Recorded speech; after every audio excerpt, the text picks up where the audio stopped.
Sorry for my tardiness. At this time, we will call this meeting to order. May I have a roll call, please? Trustee Trutchell. Aye. Trustee Pfeiffer. Trustee Myers. Trustee Walschlager. Here. Trustee Connor. Here. Trustee Hellquist. Here. President Vanderstill. Here. If you'd all rise for the Pledge of Allegiance, led by Trustee Pfeiffer. I'm led by Trustee Trutchell. I pledge allegiance to the flag of the United States of America and to the republic for which it stands, one nation, under God, indivisible, with liberty and justice for all.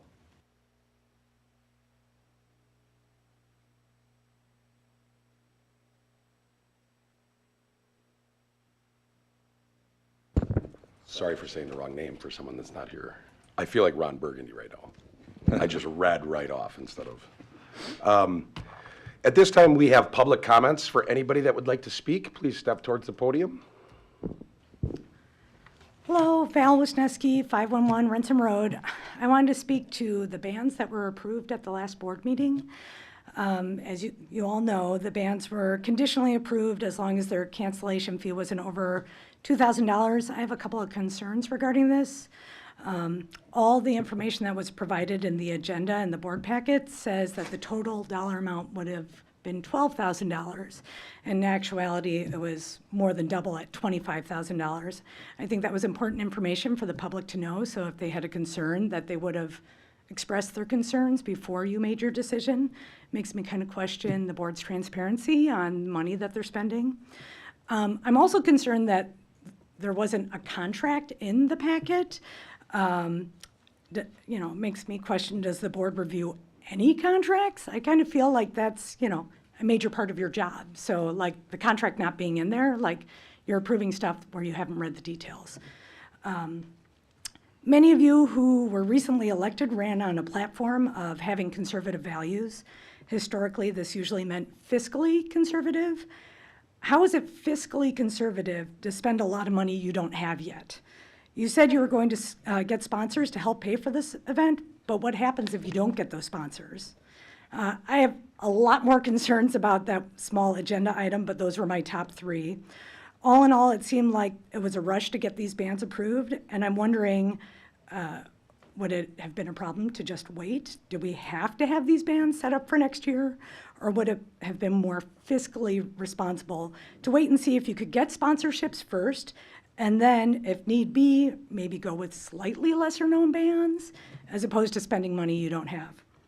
Lastly, I saw, on a different note, Baker Tilly is here tonight to go over your audit.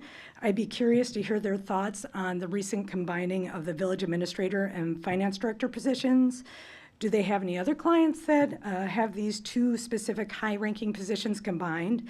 And what might the concerns and pros and cons be of that? Thank you. Thank you.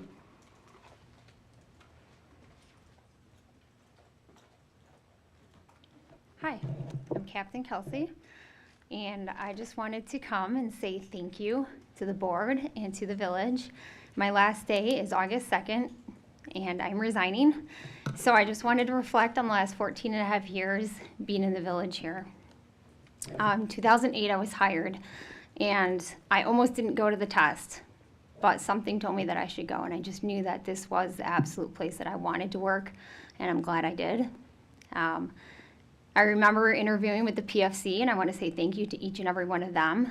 I remember interviewing with the officers and the chief and how intimidating that was. There's so many memories and challenges that I have learned, and I cherish being here in the village. Some of the things that I just want to go over, the opportunities I've had, was I started in 2008, promoted in 2012 as a lieutenant on thirds, promoted in 2018 as a captain on second shift, where I am currently. I helped start the Citizens Academy, Lake Country area, and have every year been a part of that and have cherished that and getting citizens to understand things that police do.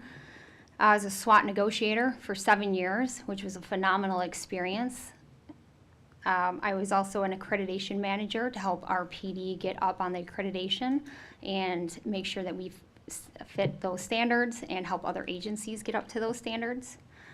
I teach at WCTC, and currently I have taught in the academy 7 out of the 18 officers that we have, and we'll be teaching the next officer that's going to be hired here. So I just want to thank you guys for the opportunity to serve you. I have built so many relationships with so many community members. In fact, I wasn't going to do the dunk tank this last summer, but because of those relationships that I built, they talked me into it. And it was fun. Anyway, I just want to say thank you. I know the PD has changed a lot over the last 14 and a half years, but I will stand by this. We definitely have one of the best departments and best communities, and we have great culture in our PD. We have officers that stand up for truth, and I've had the best experiences with this agency and with this community. So thank you for the many joys, the pain, the relationships, and the love that I have experienced over the last 14 and a half years. Thank you for your service. Thank you.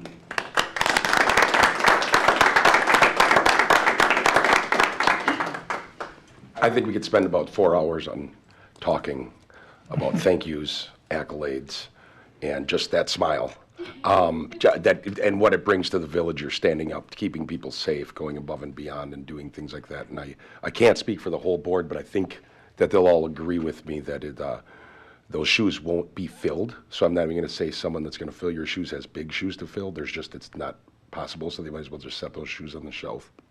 But I can't thank you enough for everything that you've done for this community, how you did it with such compassion, care, smiling, laughing, getting serious when you had to get serious, and taking care of as much as you did.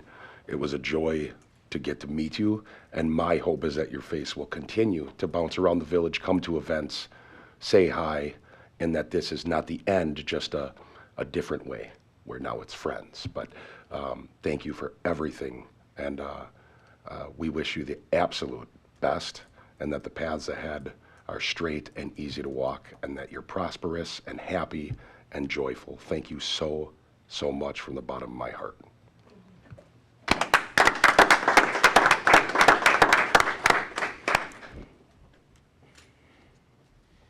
Anybody else for public comments want to follow that up? No, honestly, if anybody wants to speak, they can. The first item on our agenda tonight is a presentation of the 2021 financial statements and audit results by Wendi Unger, a CPA partner at Baker Tilly, or CPA and partner at Baker Tilly. Thank you. Sorry. No problem. Well, good evening, everyone.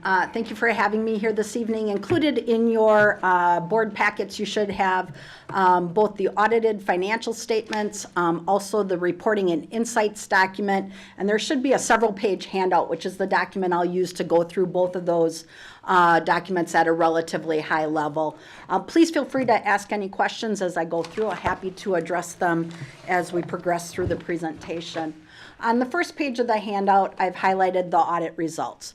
The objective of the audit was to render an opinion on the financial statements for the village. We've done that.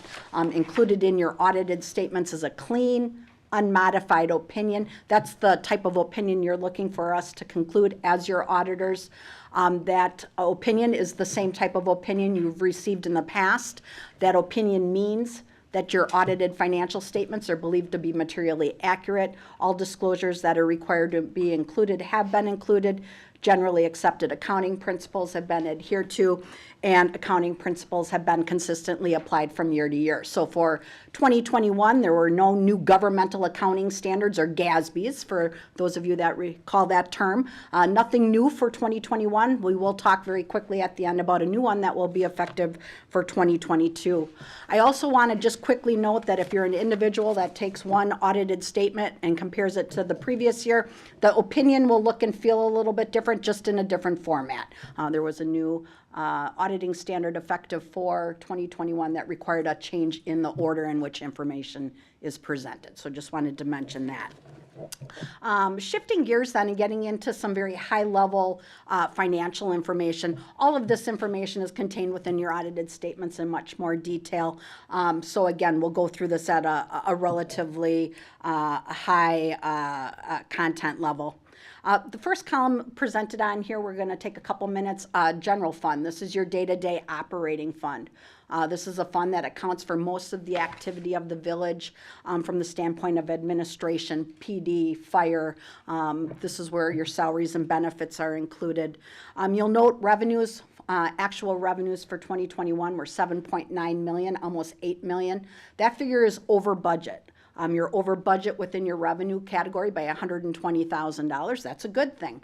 You're looking for that to come in higher than what you had expected it. Couple of contributing factors. You had received a local road improvement grant of $50,000 that was not anticipated, some additional miscellaneous type grants that came in through the League of Municipalities. You also got a seatbelt and OWI grant. Those were $30,000 more than what you had anticipated. You received some donations during the year to the tune of $51,000, and also had some additional revenue related to street trees of $30,000. One thing, the only thing that was really negative to budget was investment income, and that was just really due to market activity during 2021. Expenditures, $7.5 million. That is under budget. So again, a positive variance, $183,000. Almost all of your functional categories, and when I say functional categories, I'm talking about your general government, your public safety, your public works, library, rec center, those type of areas. Most of those were all under budget to some portion of that $183,000. Probably the largest contributing factor was your general government category. That was under budget by $110,000, but keep in mind, that's where your contingency money flows through. You didn't use $129,000 of it, so that sat in there, and that shows a favorable variance to budget. So overall, your general fund for 2021, you budgeted to break even. You budgeted to add nothing to fund balance, and you actually added $292,000 to your fund balance for 2021. So a very favorable result in your general fund. That ended the year in your general fund at almost $6 million of fund balance. So that fund balance has some different purposes. Some is working capital contingency type money, but there's other pieces to that. 1.4 million of that is currently sitting as what's referred to as non-spendable. So right now you have 2 TIFs that are in a deficit. The general fund covers that to those until those TIFs generate increment and go to the positive. So we set aside that fund balance because that cash is gone. There's a small portion that's restricted, almost $11,000. That's the EMS Act 102 money. Can only be used for the purpose under which those funds are received for ambulance costs. There's 1.57 million that's assigned. Those are monies that have been earmarked and set aside for particular purposes. These are detailed out in your footnotes, but just a couple things so you get an idea for that. Future asset purchases, roughly $520,000. Future employee benefits, $495,000. Future assessment, $171,000. Those are the larger pieces of that, but there's a list on page 60 in your audited statements of other purposes. The remaining balance after you take those items out, 2.9 million, is your unassigned. This again is your working capital. The village has a policy to maintain at least 25% of your operating expenses within that unassigned category. You're at roughly 35.8% as of the end of the year. So you're in compliance with your policy and have some flexibility on what you do going forward with your budget process, as there is some additional funds in that category. The next 3 columns on the summary page are your 3 TIF funds. I mentioned previously that 2 of them are in a deficit position, but as you can see for 2021, moving in the right direction. So that deficit decreased. All 3 of them have increment, some larger than others.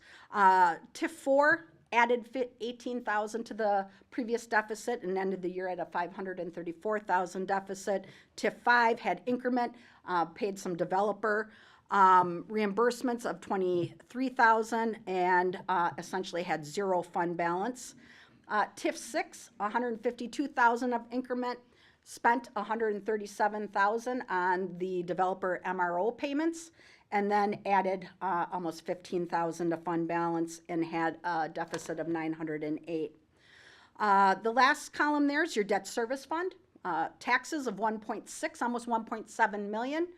You spent $3.7 million during the year. Keep in mind that during 2021, you borrowed and you paid off some old debt. So included in that principal and interest is a portion that was a refunding on your 2012 issue. If you look a couple rows down there, you'll see 1.9 million of revenue under other sources and uses. 1.6 million of that is your borrowing. So you had the 1.6 million is new debt. There was some premium on that new debt of 264,000. So you borrowed, you turned around and paid off debt.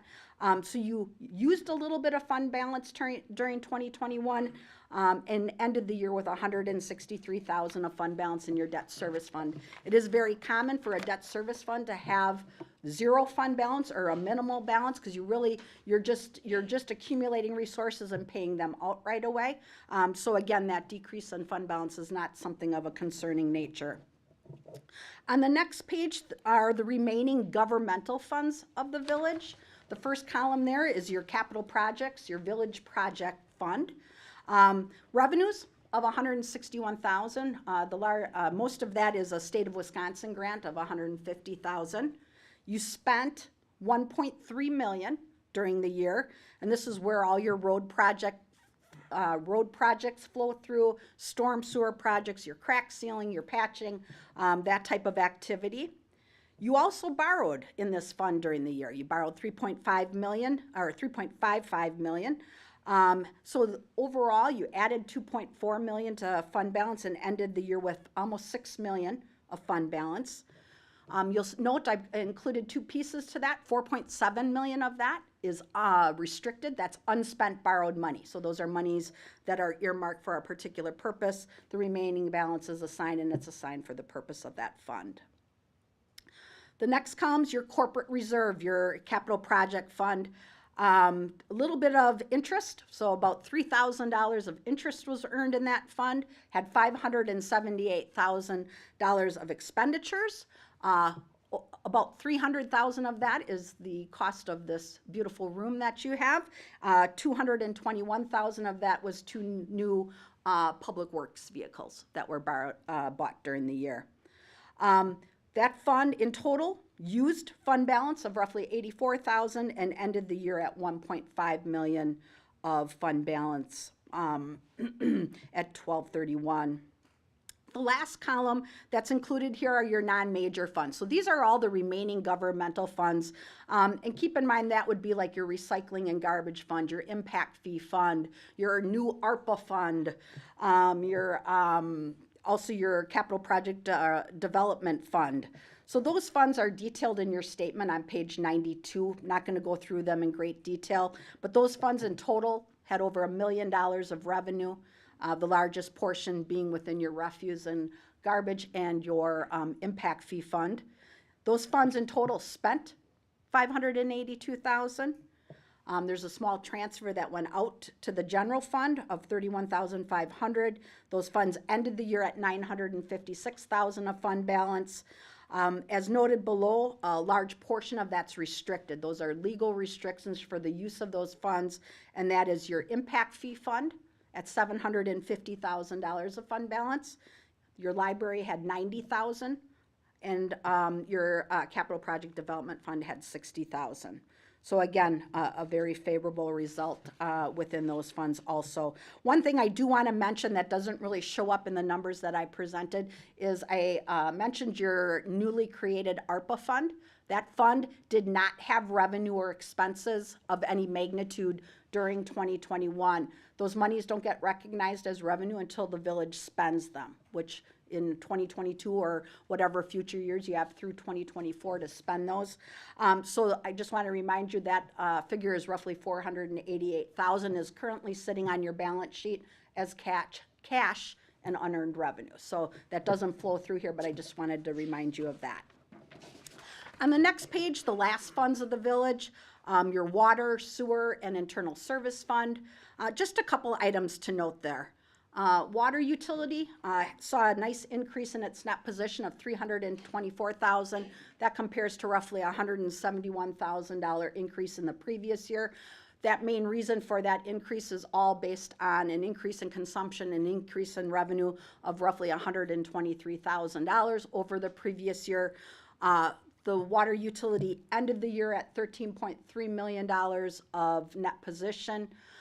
Cash position, $2.3 million, almost $2.4 million as of the end of the year. All those monies are unrestricted and available for spending at your discretion. And overall, the water utility saw a positive increase in cash of $327,000. So a very good year in your water utility. Likewise, sewer utility also had a very good year. $1.1 million increase in net position, saw a $1.6 million increase in cash. The sewer utility ended the year at $4.4 million of cash, again, all unrestricted. And really the largest contributing factors to that was a $955,000 increase in your revenue categories just due to your various availability charges and connection fees that you collected during the year. The last column there is your internal service fund, as I mentioned. That's your dental fund activity. You have the revenues that flow from the various departments. That equaled $60,000. You spent $53,000, added $7,000 to fund balance, and ended the year at $234,000 of net position. On the next page, just a couple items. I'll touch base on this very quickly. There's a footnote. All the long-term obligations of the village are included in your audited statements on page 54. Highlights both the activity of the village itself and then of the utilities also. I've noted on this page the various components of long-term obligations. Governmental activities, $20.5 million. Business type, $3.7 million. Just going to mention that, again, I mentioned previously new debt. You borrowed $6.4 million collectively across the various funds. You refunded the old 2012 debt, and along with additional principal payment on your normal and customary payments, paid down $4.7 million. So a small uptick in your outstanding debt. The important point here, debt capacity. You can borrow 5% of your equalized value. That equated to a little bit over $76 million as of the end of the year. The village had $21 million of general obligation debt outstanding, so your capacity to borrow is an additional $55 million. Lastly, on the last page, again, the other document we issue as part of the audit process is your reporting and insights document. Not going to go through that in great detail. Lots of information in there, but very, very similar to previous years. Very happy to continue to say the village had no material weaknesses. Noted the management prepares your audited statements. We had no audit adjustments. Segregation of duties exists within your finance area, so nothing that came to our attention that we needed to disclose as a material weakness. The one item I will note, and I alluded to this early on, there will be a new governmental accounting standard effective for the village for 2022. That is GASB 87, and that is how leases are accounted for. So finance, Ryan will need to go through inventory all the leases of the village. This includes anything from a vehicle to land to something on the top of a tower to whatever it may be, facilities. Needs to inventory that. And really what the impact of the standard is it's going to change the way those are accounted for on your topside statements. Will not change how you manage your organization, doesn't change the funds that I just spoke about, but will change those topside full GASB 34 compliance statements. There'll be a right to use asset recorded and then an associated liability, and that will be amortized over the life of the lease. So again, just some additional disclosures, some additional content. Again, adding that as somewhat of another long-term liability that the village would have. This is effective for all governments. Actually, school districts are going through it right now, and then all the 1231s will have to implement. So again, stay tuned on that. We'll work with Ryan to make sure the village is in a spot to comply with that as appropriate, and may ultimately reach the conclusion it's not material and you don't need to do anything with it, but yet to be determined. Again, on that last page, I've included my email, my direct line. Happy to talk with any of you in more detail about the process, the numbers, what we look at, what we don't look at. Happy to do that, but happy to answer any questions you might have now. Can you tell me where that came from? What you just talked about, that GASB, the new reporting standard for leases? Where did it, There's an organization that's called the GASB. It's a Governmental Accounting Standards Board, and they're the rule setters that we follow, and then that governments have to follow. So they're our GAP. They are our generally accepted accounting principles. They dictate what has to happen. And again, I mentioned 87, and there's been 87 standards before that. If you recall, we talked several years ago about GASB 45 and 75 with the OPEBs and the pensions and that. So they're really our standard setter. okay, I knew that, I just didn't know, what maybe originated them to change the standard if something happened in some community Well- somewhere in the state, usually something like that. Somebody wanting to get their name on a statement so that they had Yeah. proved they had existence. That's probably more like what happened. However, it happened on the for-profit side. The for-profit side, there's a FASB organization that dictates to public companies, not-for-profits, those type of organizations. They started this years ago. And again, everybody is trying to obtain transparency. So instead of burying something in a number on an income statement, they want the readers of a statement to know what are an organization's liabilities. And if you don't present them on those statements, it gets a little bit more hidden. There's a small disclosure for operating leases. There will be no more operating leases. Those are gone. Everything will be accounted for this way unless it's less than a year. So, All right. nature of I the don't have any beast. questions. Anybody else? Same thing, if anybody has questions for me, feel free to call, stop up, email me. So,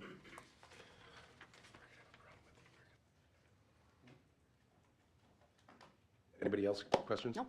All right. Thank you. Thank you. Thank you.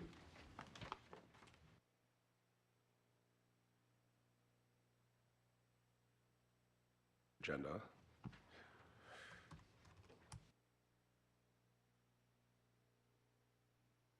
We have consideration of the village board minutes from the July 11th, 2002 meeting.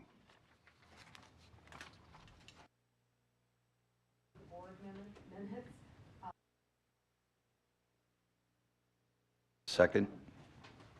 It's been moved and seconded to approve the minutes from the July 11th, 2022 meeting. Any discussion? All in favor? Aye. All opposed? That motion is carried. The next item we have is consideration of vouchers for payments in the amount of $382,848.70. I'll make a motion to approve the vouchers in the amount of $382,848.70. Second. It's been moved and seconded to pay the vouchers. Any discussion? All in favor? Aye. Aye. All opposed? That motion is carried. The next item on the agenda is a restricted species permit request. This is Chandra and Brian Bronstead. I hope I'm pronouncing that right, at 400 Oxford Drive. Are they in the house? You have any questions for them? Who in staff talked to them? Scott Hussinger, building inspector, I believe. Well, I mean, I'd kind of like to know if they already have them, because I know sometimes people buy them and then they come to us, which is,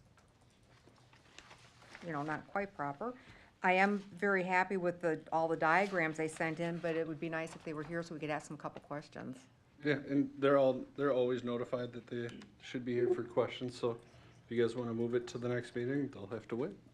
Is that a postponement It's a or? chicken, it's 4 chickens, yeah. My suggestion would be, we mandate that people are here if people have questions and someone does have, people, Yeah. not just you, people have questions. I think it should be postponed to the next village board meeting. I'll make a motion to postpone the species issue until the next board meeting.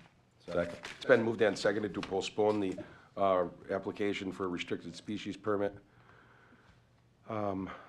by the Bronstedts until the next village board meeting. Hopefully we can reach out to them. Yep. Any discussion? All in favor? Aye. Aye. All opposed? That motion is carried. The next item that we have on the agenda is bartenders, operators licenses, and that's for David Weatherby and Elizabeth Decker. I'll make a motion to approve the operator's bartender license for David Weatherby and Elizabeth Deckard. Second. Been moved and seconded to approve those two operator bartenders licenses. These are new. All in favor? Aye. All opposed? That motion is carried. The next item on the agenda is items that were referred from the July 18th, 2022 Plan Commission meeting. Instead of saying it twice, I'm just going to say it ahead of time. These are both extraterritorial jurisdiction certified survey maps, meaning we have the right, because we're a village, they're a town, that we have say, we could stop it if we want to. In Plan Commission, neither of these were ever, none of these are expected that the village would ever annex or have these, at least not in any foreseeable future, like 200 years. But anyways, the first one is a consideration of an extraterritorial certified survey map for the Thomas property at W28N3312 Lakeside Road, town of Delafield. This was referred with approval to approve, or suggesting the board should approve from the Plan Commission.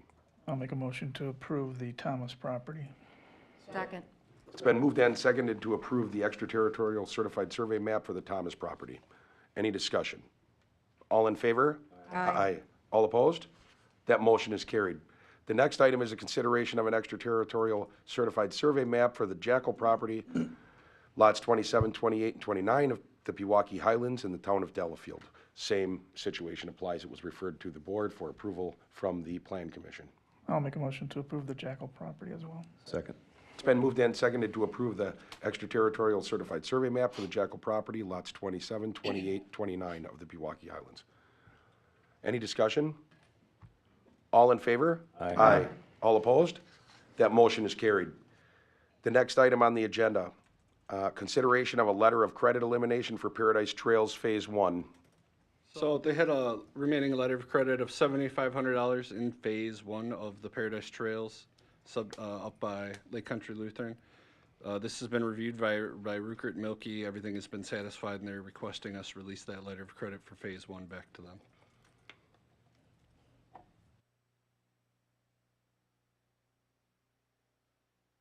I'll make a motion. Oh, good.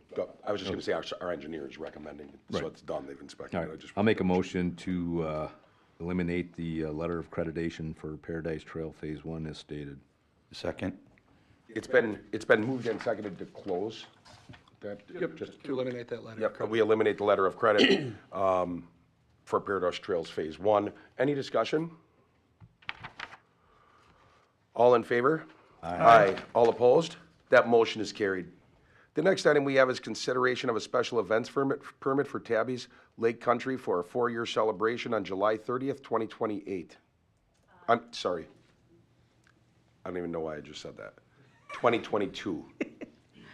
My name is Kelly Yogers. I'm the Recreation Director. I've been working with Tabitha on regards to this event. She is not here, but in your packet, you do have her special event permit application. She's just celebrating her 4-year anniversary. She's going to use the parking lot in the back of her business to have a little party, a little music, chairs, tables for viewing. We're going to use barricades to block it off. And basically 7 to 11 have a little music. And just celebrating Tabby's Lake Country. Staff has reviewed and approved of this event. Yes. They have permission for the parking lot? Yeah. Okay. Just making sure, Yep. since you're. Yep. Is it time for questions? Oh, absolutely, sure. I I have a think, and are you done, or did you have more to say? Any questions? No, you want, no, that's what I just didn't know if I'm you had good, more I'm that you wanted to good. present, sorry. I was looking, I knew I had questions on here. So, you said that you have the licenses through the, okay.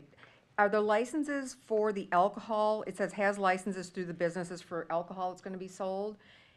is that to be sold on their premises or outside in the parking lot? It's That's gotta be different. sold on her premises, because that's where her license is for.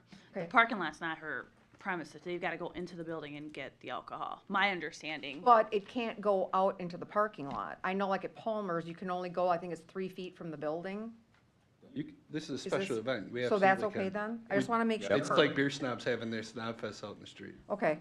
And then for vendors, it said 1 to 4. What kind of vendors? I'm not sure, I'm assuming probably, not food vendors, because I know there's no food trucks, but like maybe, she didn't clarify, so I don't know. I would like to know that, if you can maybe send me an email with that or Okay, something. sure. And then, I had one more question. Oh, the band. I saw where she had put the band, with a big, I just want, is the band gonna be facing towards a building or toward the library where it's gonna be toward the neighbors? She did not specify which way would you like them to point, because she could rotate them towards the library, toward the neighbors, because of the room. Well, And I I can mean, inform her. if I live down there, I'd like to have it going toward the businesses, Okay. so they're not going right to those houses, or, you know, like the Legion's there with, I can't think of, The library? what is the name of that road? No, I know what you're saying, but the Legion has her band going right out towards the people. I know, I just hate and to I put get calls restrictions on it. on them. I'm just saying, Considered we don't put the restrictions on them, I just want to be, I hope that well, we're that's why I wanted to know careful which way, because I know I'm gonna get a call on this. I know you may, I'm saying we Yeah. didn't put any restrictions on Legion, though. I think that if we put the restrictions, then we gotta put Yeah. it on all of them. But I hear your question, I'm not downing what you're saying. Well, Would you be okay, with the suggestion of having them, have the band up against the river? Cause she has ore on here, and then facing west towards the Hartland Inn and Beer oh, that would be Snobs. fabulous. Okay. Cause I don't think, that's all businesses on Capitol there. I don't know, it's just something I'd like for them to take into consideration and think about, The neighbors. Yeah. yeah. I think based on the setup that is on her proposal, if it is along the river, she's got plenty of room for the tables that she wants to accommodate for the guests that are there, and that should work out well. It's coming towards Hartland Inn, Beer Snobs, Right, Phoenix, if and, it's facing that way. yeah.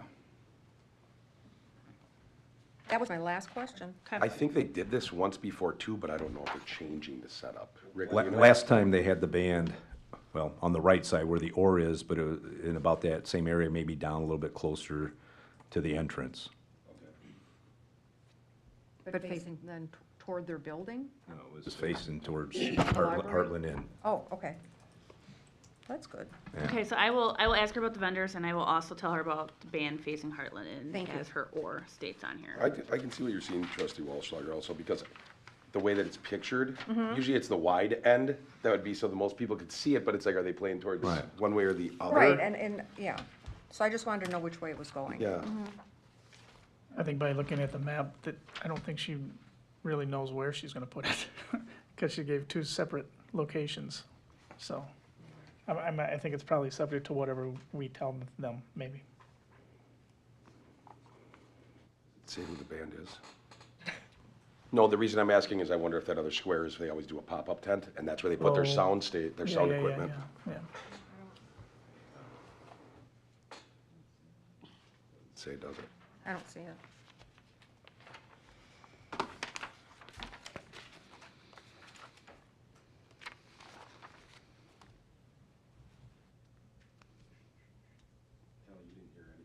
Did you? I'm sorry, what? Who she's having play? I Did you hear anything while you were just around the office? About what she's, what What band? We don't know what band is playing, No, correct? I think she was probably waiting for you guys to give the thumbs up. Yeah, she's just, I don't think she told us anything. She's the one I don't think Oh, just no, I she's- believe, well, it's not gonna Saturday, so she go- got already have them booked. Yeah, Yeah. she just till 11, event end time, so Okay. sound check, start 7 o'clock, so. I was just wondering. I mean, I'm not gonna put restrictions on it. There's been no restrictions on Beer Right. Snobs, none on the American Legion. I Yeah. just want us to be, but I do think it's valid concerns, but I think it's things that we should keep on looking at, so that as we do this, we can incorporate saying, hey, where are you gonna face the state? We do things need to like that. take into consideration the music from 7 to 11 anywhere in the downtown business area for the citizens that live down there and have lived down there for many years. And, you know, because for them to, let's say, have dinner outside, you know, quiet dinner outside, they can if there's a band blasting all the time. I'd like us to keep that in mind with any approvals for, you know, anything we can do to help it. That's why it's tough. If you're having a Right. big, well-known band that costs $1,000, it's gonna be loud. If she's having a band like she usually has inside, that's just a two-piece band, then it's gonna Right. be not as loud. That's why. I just we want us don't to know. be aware of the citizens. That- Oh, absolutely, Yes, yeah, I okay. agree. Okay, I just have one question, and this is more for the village. The application looks like it was sent in on May 11th, and we're bringing it now, less than a week beforehand. Is there any reason we couldn't have brought, like, if there was an issue, give time for her to make corrections and then get it back to us for approval? Yeah, I'm not sure. It just, it went through all the department heads for signatures in the last week, so. Yeah, I saw it was signed off on the sent out 20th. previously, and it just, it didn't get there. so. Okay, I just thought in case there was Yep. something wrong, we're on the. When I get an application, I've started putting a deadline when it goes out. I asked Darlene to put a deadline, like say this is the board meeting we're trying to get to. I can't remember. Summer occurred in between here, so I can't really remember what happened with this, but I'm sure I was waiting on information from her, like her, because a And lot that's what I of was wondering times. was it on her or was it on I, us? I'm not sure. I honestly, I don't know because, you know, they give us our special event application and then I have to tell them, okay, I got to review it. Then we have to, I need this, I need this, I need this. And I will not forward it until I have all that information to the department heads. And I tell them that. So you're not going to go until department heads. And then I've started giving due dates for the department heads to get it back to me. If they don't get it back, then I reach out to them and say, hey, I need this. And I even we try to tell them, hey, this is the village board meeting we want on. And then we directly reach out to them, say, hey, can you come over? Because they're busy too. They're busy, they're on vacation, they are super busy, you know. So I don't know what happened to this one, but I try to get through it as fast as I can, talk to them, you know, it's usually like it take a week to get the information, especially if it's new to them. Like the additional insured is like foreign territory for them for some reason, a lot of people, which is understandable. So it's just, we're learning. I'm learning how to keep it moving, keep it going. So our goal is to not miss their deadline of when to do this. Yeah, I just thought we should have at least two bare minimum in case there is a conflict or something. That we have time to correct them. we do try that, but there's always things that pop up. Well, if we were to table this, obviously. Right, that's what I mean. They would be screwed, so. Right. I agree with that, and I guess I want to throw in that even if we didn't, and this is if we didn't have everything, let's always try to hit that there's 2 meetings, because like tonight, if we tabled it and said, hey, we want to know the band, it puts the board in a hard spot, because it's like, we're not going to not allow them to have their event. So just if we can, even if we don't have all the info, we'll put that on them and say, hey, you got to go get the insured. And, you know, staff can approve that, but at least we've seen it because of the questions. You guys do a great job of taking care of the insurance and that kind of the additional insured, having the village labeled on there. But if anything comes up with the bands, then in case we do table it or push it off, they have a chance to kind of redo it and fix everything. Okay. Just this one only because it was just so close. If something happened Well, to the board, didn't sometimes though, approve it, she they wouldn't be able to have her also get event. it in close. They don't understand like when our meetings are, and I try to inform them. Like on my little checkoff sheet it's, you know, if you go to the park board, you got to go only the first Monday of the month. I try to educate them as much as I can to tell them. That we can't control, but this one was Process. turned in on the 11th, it looks like, or somewhere around there. If it's close to when their signature was, I don't know when it was actually turned in. I don't know, but if it was turned in May. Summer. I'm Okay. sorry. No, I'm just saying I think it'd be a good practice if we can get it where there's a meeting plus one more, it'd be a good idea. And it doesn't put the board in a spot where if we say no, they don't get to have their event. If they turn it in on time, the 60 days ahead of time. Just throwing it out there. It doesn't mean it has to be that way. That'd be more. No, it's actually a very good idea. The good news is this is not the first event that she's run. This is Right. the 4-year anniversary for Tabby's business, so I'd like to make a motion that we accept Tabby's event for a 4-year anniversary. I'll second. That was a motion for approval of the permit, Trustee Trutchell? Yes. The second was for approval. It's been moved and seconded to approve the special events permit request by Tabby's Lake Country. Staff recommends approval. Any discussion? All in favor? Aye. All opposed? That motion is carried. Okay, now what we have to talk about, and it's the next item on our agenda, is consideration of updated fees related to banners. Nope. Trustee, Oh, food truck first. tried getting past that one. Okay, discussion on fees related to food trucks. That's our next item on the agenda. right. That was supposed to be a joke that I was trying to get past food trucks, as we've been talking about it for 2 years. So a couple meetings ago, we passed the ordinance for food trucks, but again, with that, we have to set fees. On this agenda item, I just have discussion, no consideration, because I would like to get all of your opinions. We had previously talked about a $75 fee, like one time, one use, if you have one. Was talking today, obviously, food trucks are popular. My concern is just trying to make sure it doesn't get to a point where a business has it 365 days a year unless there's some kind of permit or something for that. So a couple options. I know we had thrown out, hey, $500 for a year permit. My concern with that is if somebody does use it 300 times, it's pretty cheap. So there's options. I know we're talking about $75 per use and trying to come up with an annual fee. It's not like a ton are going to use it, but we were also talking, maybe I'm going to use this one as an example because they've had it, but the grist mill, if they paid $1,000 or whatever the amount is that we come up with, it doesn't matter what food truck. We're saying you can have food trucks, you know what I mean, if they buy a year license. Because a lot of these places have different food truck vendors. They're not just going to have the same one. So obviously we want to get your input, the public input, and just kind of figure out. Excuse me, are you talking about for example, the grist mill paying that fee, or is it's per truck, correct? Well- Each vendor has to pay the fee, not the establishment. That's what we have to talk about. Yeah, that's what we have, so we were And talking. decide. Oh, Yep. So obviously, some of the Okay. events are gonna, like, if Tabby wanted to have one for hers, she would pay a $75 one-time fee. But some of the places, if they wanna have, like Keller Williams had a food truck, if they decided, hey, every Thursday, Friday, we're gonna have a food truck in our parking lot, we were talking about possibly having them get a license from us to have any food truck, a food truck. They still are licensed, they would still have to have all the county permits, everything like that. wasn't there something, because I know I had a question on something in the documents when we approved the food truck ordinance, that the person who actually owns the business and truck is responsible for everything. So why would they would have to be responsible, I would assume, to get paid the fee to be anywhere and not the estate. Like for instance, if Keller Williams wanted to have a truck every Thursday afternoon, that truck should then go and buy it. I think it would be their responsibility, not the business. So what I think So they what- could change. Are you talking about in the street? No, she's talking in the. Oh, in their parking lot, okay.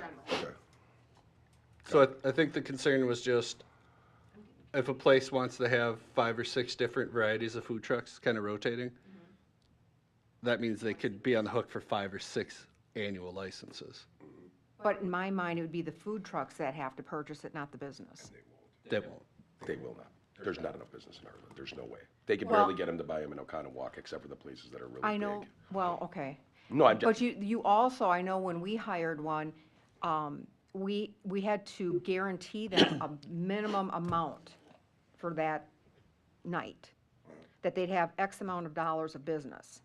And when you're talking a smaller business, to get $500, that's not, it can be easy, but it depends on attendance. from just- experience, I'll tell you, it's not easy. I would never sign on for that. Oh, Because that's I'd what be we paying would pay. $300 a time that they came. Not We have to paying for guarantee that. $500 of business every time. No, but yeah, I don't. So, If they ask for money, I tell them no. well, Not that I'm not in on that anymore. I'm just saying, I tell them absolutely not. well, Because you can't afford it. But we do need to figure out I'll let everybody can kind of say their thing, because Okay. I know that, well, no, Ann, you still have the floor. no. I know that the parks have something that they kind of want to say about it to try to keep consistent. Yeah, I just want to make sure that, I've only had experience with hiring the one, and like I said, we had to guarantee them that they would sell at least $500 worth of food for their profit, so, and if you add $75 on top of that, that's not, to me, that's okay, but when you're bringing in what you're talking about, that's really confusing. Well, it's not confusing. You call them up and you say, I have an open parking lot and I don't have any food, and I'd like you to come here. Or Trustee Myers has brought up before, what if I'm just having a thing for my employees and I want to invite a bunch of friends over and I want to have a food truck? So he just calls a food truck and says, if you want to come and serve, I think you're going to serve about 100 meals, but I can't guarantee it. If it rains, it might be really bad, but you can come where they don't charge anything. But then again, but again, I'm just talking the fees to have the truck there. I think $75 for a one-time deal is great, but if you're having a business that says, okay, I want you, I don't care if it's wherever. I thought we were just gonna go with one fee for a one-time deal or annual. That's what we're talking about. Right, but I was assuming it was per truck, not. It's, I'm just throwing out another we're not there option. yet. It's per truck, but to have a truck, if a food truck's coming from Milwaukee, to say, drive all the way I out know, here. I know. Get the permit, then drive all the way back, then come back to Hartland, set up and sell, even though it might be a rain day, they're not gonna do it. They've wasted the money. Where if it's annual and they may have different food trucks, I'm just floating it, is it possible to say, okay, the venue themselves, and I don't wanna take the grist mill, I'm gonna use the parking lot for Hometown Pharmacy, let's say Rick had permission. Now, we would probably try to push back on that and say, hey, you're right next to a restaurant, but let's just use it for the sake of using it. He has food trucks, but let's say he has 3 different food trucks all throughout the week. So he's got 3 food trucks, but only one operating on any given night. Right. I believe that we need to somehow insert a rule that says you can only have 1 food truck per sticker. If you're gonna do 5, you need 5 annual stickers. Oh, But you okay, can I see have what you're 5 saying. different food trucks. One week you have 1 food truck, the next week you have food truck B, the next week you had food truck C, but the venue paid for the permit. I don't think it's fair to say, Okay. no, your sandwich guy isn't showing up and now you've got a taco truck coming. Why? But if he's got 5 permits, what's to stop him from having? He wouldn't. 2 at a time? Hold on, I want to make sure he wouldn't have 5 permits. He has an annual permit that says, I annually can have food trucks. It doesn't matter who they are, Okay. 1 at a time. Stipulated within the contract. I gotcha. basically. Do you know what I mean? I do, I Just understand because now. the food truck isn't the same, so this way, the food truck still has to have all of their permits but that's all county-based. And, If there's an issue, who do we go to then? Please. That's not, no, you call the health department. It's the Well, health department, well, it's the I like county. that. It's the county. She's saying she gets food poisoning. You call the county. Well, I just want to make sure that the people who are liable for things are the ones that are getting the permits. I just want to make sure we don't lose control over this. But at the same time, if there's 100 cars that go through a parking lot in a given night, do we ask to see all their driver's license to make sure we know who's going through there because we might not know who's responsible? It's on shift at that time. Well, but no, but my point is that we don't. We assume that someone has the driver's license. Now, at a bar, it's different because you're gonna check to make sure that they're of age to have their 1 or 2 beverages that they're going to have before they leave. And then, but with a food truck, you're gonna assume, and they have to have that stuff posted, just like if you go into a bar, you're gonna assume they have the liquor license, but you may not go look for it, but we have to have it has to be posted. It has to be posted on the wall so that if, an officer, it just happened not too long ago. They made the rounds, they came through, they check them all. Let me see all the bartender's permits, let me see your liquor license. Oh. And they can go right down, but they do actually do that, and that food truck has to be ready. If they walk in and say, I'm concerned you might not have, just looks dirty. It looks like something might not be up to code. Can I at least see your permits? And they go in and they can't show them their permits. If they call over to Waukesha County, they'll have someone here so fast that the food truck's head will spin. Well, just trying to come up with a situation. Let's say a food truck pulls into ABC parking lot and ABC store has gotten the permit for them to be there.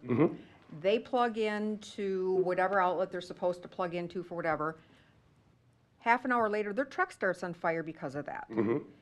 They didn't have the insurance up, they forgot to pay their premium. So is the village liable? Is that store liable? Property. So the ABC store? If someone falls while they're walking up to your front door on the Oh, I know. approach, You pay. So the ABC And the store would be ABC responsible? would pay. The village doesn't go in and pay. If someone's standing on your front lawn and gets struck by lightning, even though it's an act of God, the family's still gonna try to sue you, but the village, they're not gonna come after the village. So I just want to make sure that we understand who's liable for certain things. I don't want. On private property, it's Right, that I know, I insurance. know. Now, if DPW is driving a truck and, you know, accidentally scrapes at the side of a car, is owned by the village insurance is gonna pay sure, for that. And if sure. someone, let's say it just scrapes a tiny little scrape, but someone's like, I got whiplash too, it's bad, and I need 500 million. Where's the village gonna give me my money? The village has to cover all that to go and get that put to bed. I'm kind of putting humor in it, but you understand what I'm saying. It's very cut and dry. This is why if it's on a street, we mandate, that'll be different. They gotta get a special events permit. Because we're gonna mandate that they're gonna have a rider on their insurance that covers the village of Hartland for up to $1 million. Because then it's on the village street, but we're gonna put it on them and we're gonna take it from their insurance. So Does that make sense? That's the difference. Yeah, you just between brought the it in a private. whole nother thing, yeah, go ahead. Per our policy, any food truck has to get approved. So we were talking, if we approved a vendor, ABC Parking, and we were talking earlier, if they had, like, 90% of ours are gonna be one-time $75 permits. If ABC company wants 0 to 10 food trucks, they pay $500. 10 to 20, they would pay $1,500. Over 20, they would pay $5,000 or $10,000. That's our way of saying, if you want one all day, every day, you're gonna have to pay up. You know what I mean? So the thought was, you have that business, get the license, they're able to get the food trucks. Police, just like anything else, they can inspect, they go into places to see gaming, they go into places to look at licenses for everything. I mean, we don't have a food truck problem now. We have a couple, but per this policy, no mobile food vendor shall serve or sell any food whatsoever in the village without obtaining an approved license from the village board, unless exempted. Did we address how a food truck can go through, let's say, the industrial park and just go like business to business over the lunch hour? That's a roach coach. Well, Again, that's all pre-made, that's. 'Cause I know That's a truck sell, that's totally different because that food's made off premises, it's packaged, and then it's sold. It's like when you go into Quick Trip and you buy a sandwich, that's already prepackaged, I thought somebody in. and you have to pull it apart. I thought A somebody. taco truck doesn't go from business to business and pop that window up. They'd have food all over. But somebody in the industrial park had mentioned something about having a food truck down there that people could go to at the lunch hour. It'd be parked. That But would be a street. special events permit that someone would have to, the But food that- truck would have to But it come. wouldn't be one company, it would be the owner of the truck. Because, It all depends on who comes forward. If Mike's business, or a business out there, let's say it's Dorner, wants to have a food truck in their parking lot, they gotta come for a special events permit or buy an annual, that's what we're figuring out tonight. I'm just We're trying to talking, get it's past the what, venue, not the food truck. right, It's the only for venue the annual. that would need to get either the daily or annual. The annual would be for the venue, so we don't have to keep on approving 365 different food truck times. Okay. The dailies, this is just a thought too, we can change it, it doesn't have to be the way I say it. I think that aligns with The some of the other food dailies truck would be just like they policies. do it with the parks. You gotta come forward, request permission of the board, or at least say to the board, I'm going for this permit for this day because you gotta state the day. I want a food truck at, Hometown Pharmacy's doing it. He wants a food truck to be there on August 28th, and it's gonna be there from 11 a.m. till 7 p.m. Fine, we get the permit, he pays the $75. He's gonna pay it for the food truck. Right. But that's fine, but the difference is, he's gonna say who the food truck is and all that. The annual permit, otherwise, I mean, we're gonna have 2 hours per meeting just going over the different food trucks that we might be. I just thought it was a good idea to say annually, if you're gonna allow them and someone's paying $1,000 or whatever. But it doesn't have to be like that. Maybe if we tell them they have to come every single time, I just think that is burdensome on business that just paid $1,000. that would be silly, yeah. To say you gotta come for every single one. Then if all of a sudden that food truck backs out, now technically they're not supposed to have it because they said it was gonna be a taco truck, but now it's a barbecue truck. I mean, that'd be a mess. It's tough for the businesses. How about, I'll kind of draft something based off what we're talking about. I'll bring it next meeting as a consideration. Doesn't mean we have to approve it. We'll get public input, we'll get board input and see what we can get. We're just trying to come up Yeah, with something I that, think it's fair. Can we talk about the fees though, so you know where you're going, or what you're thinking? See what he says. I'm proposing, or, well, go ahead, Tim, you had an idea. Oh, well, I think we should be consistent with what we have with the park board, so I think 75, it's been mentioned a couple times, so I think 75 for a one-timer. And then, I like what Oconomowoc kind of did, I think it was $1,000 annually, but then we would have to do something maybe for the middle group, 500 for more than 10 times or whatever. However, if Ryan's gonna draft something up, then he can throw out a figure and see what comes up with. I had thought that it'd be tough to count it, because Well, how are we gonna count it? that's- Right? yeah. So then I started, and I talked to Ryan about this a little bit, and it's totally up to us, but when I started floating, because it's like, okay, basically, if you're gonna have it more than 9 times, you're better off getting the annual. Right, So how about we do 75, and then, because we're not as big, there's not as many people, and I will tell you, I mean, I've seen the food trucks, not as many people go as in Oconomowoc. And it's tough if it rains, there's a lot of variables too, where all of a sudden it's like, but I thought, why not just go 75, but if someone's getting you annual, it's 750. We can always raise it, but it's worth floating. yeah, I don't have a problem know? with that, it is gonna be hard to monitor as far That, as, if you have to count them, that's why I thought Yeah. maybe we just go 1, 2. Plus, keep in mind, almost no one's gonna have food trucks, honestly, 9 months out of the year. Well, but 7 months out of the year, they're not gonna have them. no, I agree. I don't know what you guys think on that. I just thought that was easiest, and it makes sense that it's real easy for our staff to explain, to say, hey, if you're gonna do it 10 times, you might as well just get the annual. If you're gonna do it 8, you'll save some money by just doing it each time, but it's totally up to you. There's a convenience factor by getting the annual, kind of like a state park. Or you can pay the daily every single time. No, you're right. If you have too many tiers, it's just not manageable. Yeah. Well, we could, but then who are we gonna, I know they're gonna laugh, who are we gonna have count that? I just want to make sure we don't have a place with 200 days of food truck. For Yep. I'm totally agree with that. And furthermore, can I throw in what I had said to you? I do want to throw in, this kind of goes along with fees, and I kind of asked Ryan for a meeting down the road if he could bring it. I think it's important to note, we'll have to put some language in there regarding the fees. Only one food truck can be operating at a time, per permit. So an annual permit is only good for one food truck. If a business is gonna have 3 food trucks on the same day, they would have to have 3 permits, or an annual permit plus 2 daily extra permits or however. But they can't just be like, all right, we're gonna have a food truck fest because I got an annual permit. That's my other fear. What if all of a sudden Waukesha State Bank and their land says, let's turn it into like a big food court. We'll just have a bunch of food trucks and tell them that they can come here 7 days a week. It's only gonna cost us $750 and we got food trucks rolling up there. We wouldn't want to take away from I don't think that would be fair either. Okay, for clarification then, if somebody, hometown, has he pays the annual fee of $1,000 and he wants to have a food truck all the time. He can have mac and cheese one day, but then he can have a peanut butter and jelly the next day, Yep, right? and a Okay, grilled so it's cheese not the just- next. It's not just designed for Nope, one. and that's the convenience of that. Yep, You that's can fine. interchange them. Variety, so you keep coming back. That's right.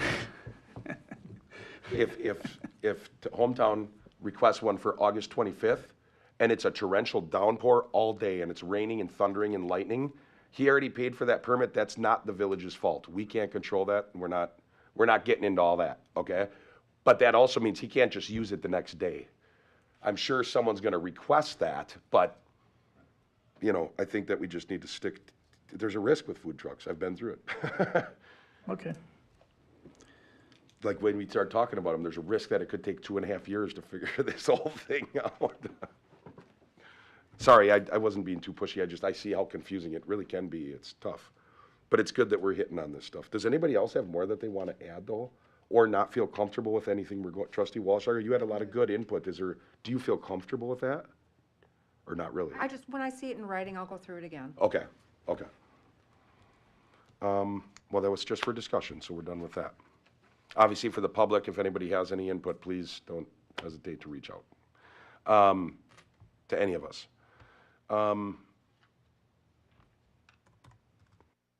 We also did this as discussion so that the public will have a chance to either do it, at the podium or by reaching out. So just so everybody knows that. It gives enough time, or go and tell people about it, let people know. Now we have consideration of updated fees related to banners. I'm going to turn this over to the village manager. So there was some request to get costs for the village banners. We have become extremely efficient at that. Takes about an hour with the bucket truck. The groups that we're putting this up for are the village, the bid, the chamber, St. Charles, the Kiwanis. So a fee would be $200. Again, is it worth even charging? We're not putting up banners for everybody. We've become extremely efficient, agreed. We can get that up and down quickly. Yes. So, I mean, we could charge these organizations $200. They're all generally nonprofits or going to their cause. We would just be taken from that, or we can just not charge because we only allow certain banners to be up, so. Obviously, the village ones we don't charge for. Correct. The bid ones we don't charge for. We don't charge for any right now. That's the discussion. is- Not even St. Charles? No, we didn't have a fee. We would. Oh, I thought we did have a fees. Oh, we never had a fee set? No, we were gonna charge time and materials. That's where we told Dave to come up with a charge. When Dave did the math, it would be $200 tops. Okay. St. Charles had agreed to They did. take care of that. So we can also tell them that, hey, it costs us $200, if you want to donate that to the village, we'll take it. I mean, we can't, and leave it up to them, it's up to them. That's really up, we can set a policy. I just don't know how you'd say, hey, we're not gonna charge this group or that group, but we're gonna charge that group. So, I like the charge only because, I mean, it does give us some, it is the people's money. I mean, maybe we lower the charge and hit that halfway and say, okay, we're gonna get $100 to get something out of it. I don't know, I would go off of, well, I mean, if DPW is saying that it's pretty easy, and I understand that, you know, I wanna be conscious of the people's money. If it is $200 and it's for someone's event where they're gonna raise a bunch of money, you know, like a village event, like Hometown Celebration, that's doing it for the whole village, so that's all the people's money going into something that's for everybody. But when it's, well, I mean, the chamber event is for everybody. Yeah, I guess you're right. Didn't we also have one sign that got shredded and we had to go up and get it down and put up a new one or something? And, everybody's learned about the new signs now. okay, well, I just want to make sure that they're not having to go up and redo everything. I mean, if they have to go up an extra time, then I think they should certainly be charged. They're not going up unless it's a proper banner that's vented. So the one banner that got shredded did not have the vents. Okay, all right.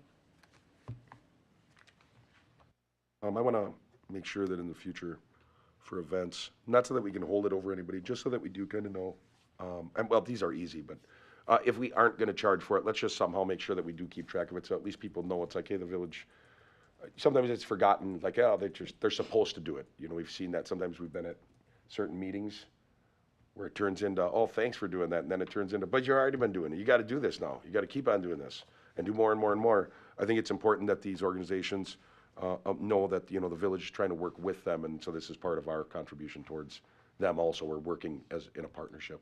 Did you have something? Nothing? No, it's on your recommendation. Yeah. No, look at the bottom. Executive recommendation is to charge. That was Dave. I thought about it today, discussed it. Again, I have no problem doing a $200 fee, but I think then you have to do it for everybody. You would have to do it to the bid, to the chamber, to the Kiwanis, to St. Charles. I think what you're gonna end up getting then is you're gonna get requests to be exempt from that, from these particular groups. That's all that's going to happen, yeah. Yeah, and so then we have to be fair and either say yay or nay to all of them.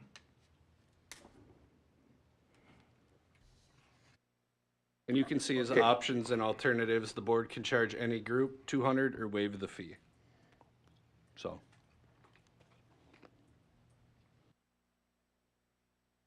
It is a cost. It's an operating cost for us, correct? Of everything about is- $200. It is. Times So- what, 9? I, How many banners a year? 5. It's at 10. So that's $900. You Or, I'm have sorry, 7. 2,000. $2,000, sorry. good man. You have Thanks. 7 events that will always be approved, it says. Couple in your errors. recommended that you guys had for the rules. You know, it's not a big amount, and I think that charging it is keeping track of the taxpayers' money. I mean, otherwise, I don't want the taxpayers to think that we're just, you know, throwing money every which way. And I know 200's not a lot, but maybe we should charge. Question, for St. Charles Fest in the past, do we provide police? They Yes. reimburse us. And they hire pay their us. own. They do pay us? They for pay that? us. Okay, so there's really, They're like the few They pay the whole amount. The only one. Okay, All so, other events were just normal shift officers. okay, so in my opinion, that's no difference than paying for a banner, right? They're paying, Well, they're already willing to. They're not the ones that are gonna come for an exemption. no, I understand that, but I'm just, I mean, all the other ones, there's, of the list, it looks like 4 of them are sponsored by the village. And then the street dance is the chamber. And then you got the Kiwanis and the bid and St. Charles Fest, so.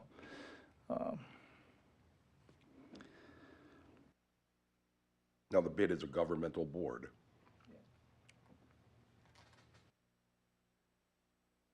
I think we should do, I do think the bid, I mean, the bid is a governmental board. It's part of the village. That's my opinion. Doesn't mean that that's right. They can think about it. Let's think about it. I also would like to have a meeting. I'm gonna give a call. Let's get the organizations in. Let's get someone from the chamber at Kiwanis. Let's sit down and have a meeting and ask what they think. I mean, we already have St. Charles saying yes. We'll get someone from the bid and maybe we can get, do you disagree? No. Is that? We can bring this But to can the we next postpone meeting. to the next Yep. board meeting? We'll all have time to think about it, go out, ask our questions, see what we can do. Maybe just completely eliminating isn't the answer. Maybe we hit in the middle. We say, okay, you know what, we're gonna do $100, you know, or maybe charging it all. Is this, I don't know. Is that cool with That everyone? way you recover some of it if you're gonna go halfway. Yeah, yeah. We would need a motion to postpone. I'll make a motion to postpone the consideration of updated fees related to banners to our next, is it our next board meeting, or would it be in a month? The next board Next meeting. board meeting. I'll second. Been moved and seconded to postpone this until the next village board meeting. Postpone the discussion of banner fees and how we're gonna proceed. All in favor? Aye. All opposed? That motion is carried. The next item on the agenda is consideration of contractor's application for payment number 1 for the 2022 utilities program. Mr. Youngblood. Woods, Sewer, and Excavating has submitted application for payment for $265,448.70. Their work is complete. The restoration and what's left will be on the retainer. Staff has recommended payment of $265,448.70. And this is approved by Rupert and Milky, correct? Correct. And also recommended by staff? Correct. Okay. I'll make a motion to approve the contractor's application for payment number 1, 2022 utilities program for $265,448.70. second. Been moved and seconded. Oh, dang it, get rid of it. Been moved and seconded to approve. Grabbed the wrong thing. Moved and seconded to approve the contractor's application payment number 1, 2022 utilities program in the amount of $265? 69? $265,000. $265,448.70. Discussion. All in favor? Aye. Aye. All opposed? That motion is carried. Thank you, Leo. Announcements. Does anybody have any? Nothing.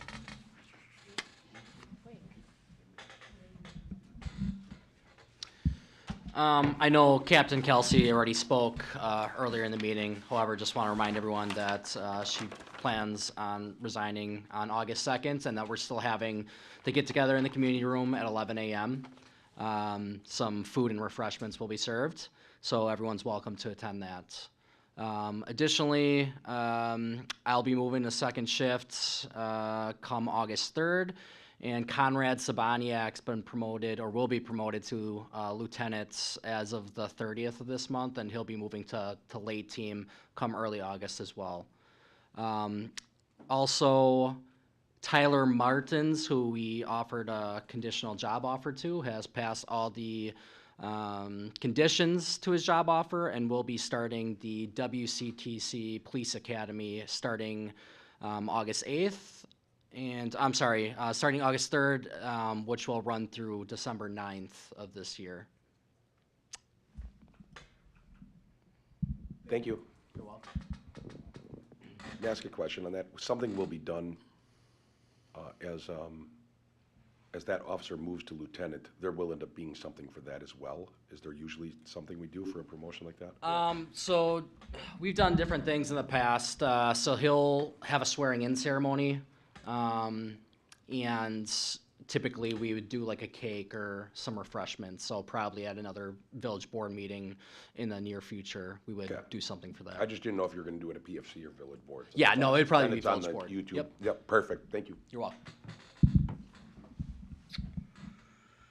Fire department side, so we're at 82 calls this month already, with a week yet to go. Saturday, we had a busy day. We were at the extrication demo at the Waukesha County Fair. It was well received. They just did a quick demo on one of the demo derby cars. Oh. That was done. So, and then we were at the party in the park. Unfortunately, got canceled, but so we had a busy day on Saturday between running calls. Thank you, Chief. This Wednesday is Hartland Kids Day at Nixon Park from 9 to 2. Library, rec, fire, and police will all have representative there. Department heads met last, Monday or Tuesday, to talk about things. This Thursday at the Thursday night concert, we'll have Jim Graff, country singer. Next Thursday, August 4th, is going to be National Night Out from 6 to 8 at Nixon Park. We'll have police, fire vehicles, some DPW vehicles.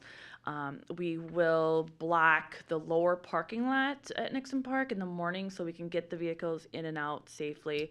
That's what we did last year and worked out really well, especially with the big fire trucks and everything. And Fat Andy will be performing as the band that night. We have Flight for Life planning on landing. And we'll have the Bearcat from Waukesha County SWAT there, so it'll be a fun evening. And then Awesome. Rec and Library will also be there too. Cool. August 4th is the National Night Out? August 4th? It's Tuesday technically, but we do it on the 4th so we can get like Flight for Life and a lot more people to come. So. Got it. Thank you. Thank you. Anything?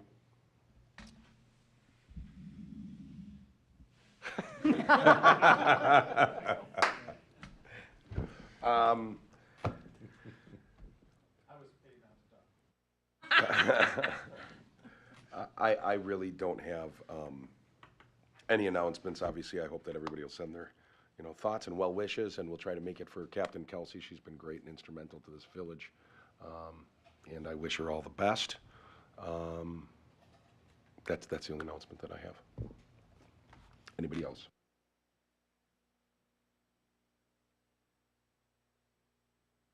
Make a motion to adjourn? Second. It's been moved and seconded to adjourn this meeting. All in favor? Aye. This meeting's adjourned.